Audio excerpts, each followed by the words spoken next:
everybody, Courtney here with Smitty's Fly Box, and we are going over how to tie a balanced leech. What I've got in the hook here is a size 6 90-degree jig hook. These are perfect for any balanced leech patterns. We're going to go ahead and tie our pin onto that hook shank with our bead on there as well, and that just makes a nice level fly that rides really well in the water.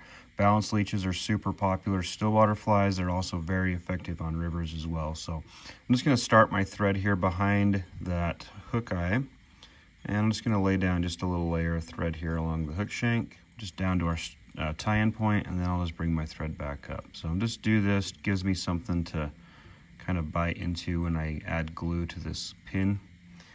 And then I just taken my pin, I put the bead on to the pin here, and I've just reversed the bead. So what you get is a nice flush look, so that bead sits right up around that pin head, and then we can go ahead and tie that on. So I've trimmed this this pin already.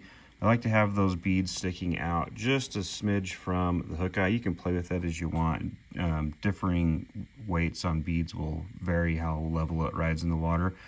I don't necessarily think the fish care so much, but for these 3.8s, I usually stick it out about a bead width and a half out from that hook eye.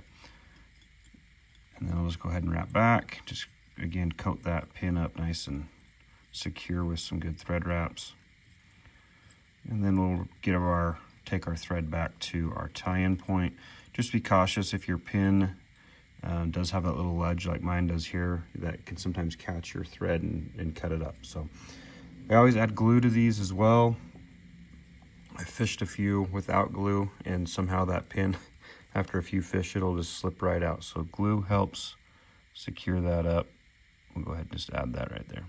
Okay, next we're going to tie in our marabou tail here. So this is just black marabou. For balanced leeches, I like to have a thin, sparse, long tail, so we get a lot of movement with this fly, especially on lakes, but even more so I found on rivers it's important too. So what I'll do is I usually just take a clump off of one side and just trim it out. So if you can kind of see that there, it's not very heavily, it's not very dense in the marabou right there. I want this tail to really flow and move, especially as it's bobbing around. So, and then as far as length goes, I usually go about a length and a half on the hook is how long I like my tails. And then I'll go ahead and just tie that into the top of the hook. And we can trim out any excess we got.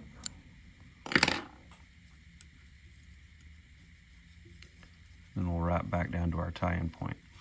I've had a lot of success with balanced leeches, especially this fall. You may have seen a photo of our brown that I caught just a couple weeks ago, and stellar brown is one I'm really excited about. It's really fun. I caught it on this exact pattern. So balanced leeches definitely have some in your box for the fall. If you're fishing rivers, they work really well.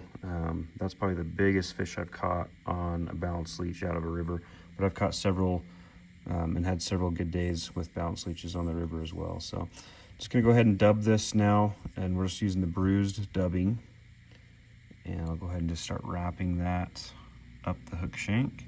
And I usually do this in segments. I don't try to do it all in one shot, just because I like to feel like I have a little more control if I have a little less dubbing on my thread, and I don't end up with a bunch of uneven areas. I try to keep it as even as I can. Sparse dubbing too, you don't need a lot. And I don't dub that on too tight. I keep it pretty light.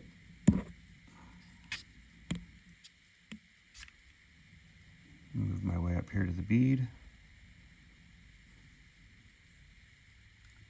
And then before I whip finish or think about whip finishing, I'm just going to brush this out in case I have a dead spot there behind the bead. Sometimes I end up with a little blank space behind the bead that I like to dub. So I don't ever whip finish and trim my thread until I know for sure I've got all the dubbing where I want it. And then I'll just start brushing this out.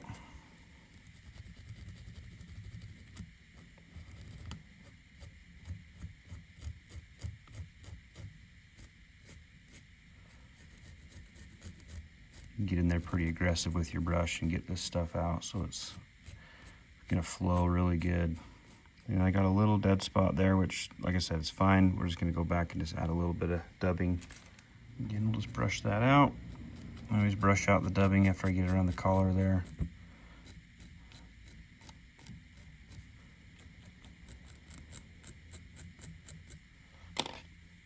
should be good to go. So then I'll whip finish here, and that is your Balanced Leech. So again, like I said, it's been a very effective fly for several years now, and super effective this fall for me. So check out this brown trout I caught on a Balanced Leech.